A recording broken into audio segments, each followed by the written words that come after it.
Well, now that that's over with, you didn't have to listen to that for the whole time, or me just sit here listening to it coming for you by the Offspring.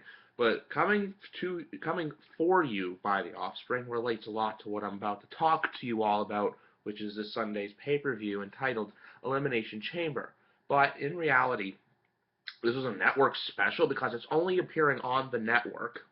So for those of you who don't have the network, you gotta stream it, or you can get this one free, and then you gotta start paying.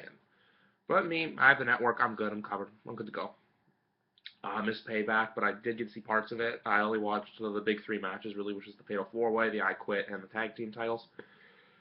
But speaking of that last one, let's talk about that match right now. I wasn't sure what I was going to talk about going into this video because I'm going to dissect this pay-per-view, or this special event, excuse me, one by one by one. So I'm going to talk to you all about the Tag Team Elimination Chamber match.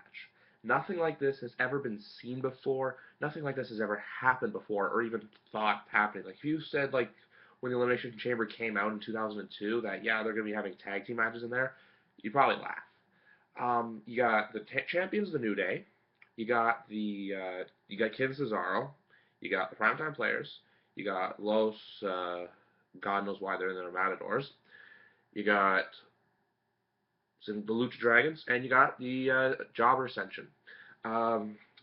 Simply put, these guys know how to work. For some of these guys, though, even with the other Elimination Chamber match, it's their first Chamber match.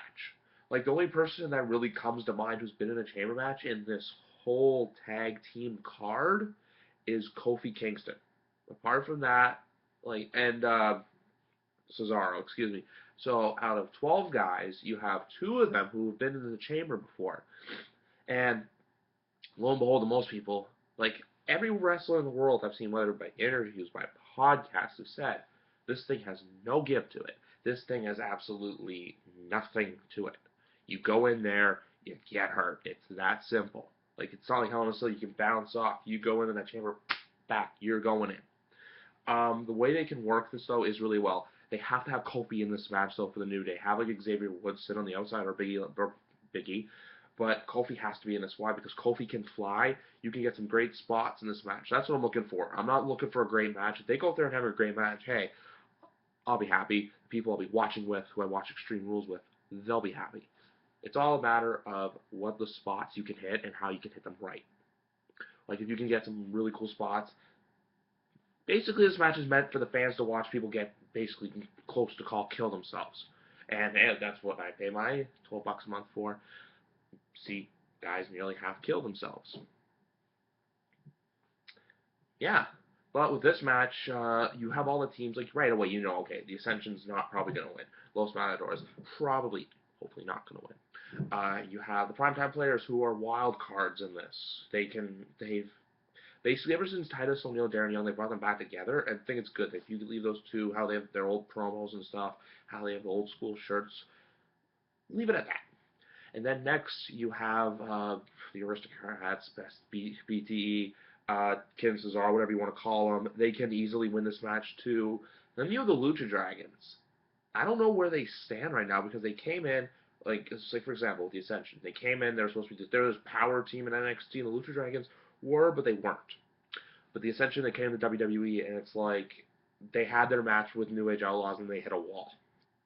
Or not, excuse me, they had the segment on Raw before the Royal Rumble, and then they just hit the wall in there when they went up against, like, X-Pac, Kevin Nash, Scott Hall, Triple H, Shawn Michaels, and New Age Outlaws. So, yeah, but then, now, look, what you can see what these teams can do, I'm expecting 3 things. Some good spots, like I said before, someone to get hurt, and for me to get entertained. Because you gotta think about it, a chamber match, it's gonna be half an hour. That's why there's only 6 actual matches on the card, because you can have the 2 chamber matches go half an hour. Boom, that's an hour booked. You can have the other 3 matches, which can go 5 to 15 minutes, and then you can have the main event that's probably gonna go 20. Because the way I can see this chamber match going is one opens the show, and then one happens midway through, or the second last match to go out like they did in 2012. Because the WWE Championship one to open the show, then you had the World Heavyweight Championship, second last, you had Cena Kane go out last. This one tag team, I could see it going out. I can't see it going out second to last. I can see it going out second to last or somewhere in the middle. Like I wouldn't see it going out first, but if it does go out first, I'm not going to be shocked. Or even do them 1-2 to get them. You can do a 1-2 to get out of the way, but that's like what the point? What's the point of watching? Do 1-1, spread it out well and nice.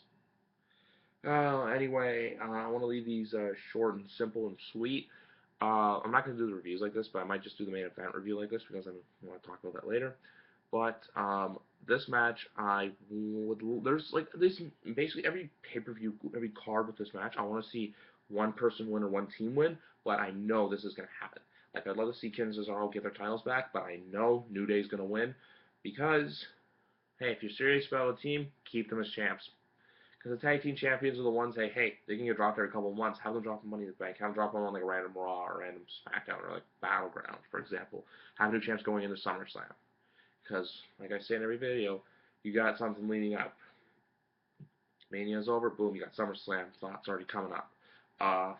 Survivor Series ends, boom, you're already thinking Mania. Hell, people think Mania already in September, October for the following year. But, yeah. With everything said, I'm taking New Day for one reason and one reason only, because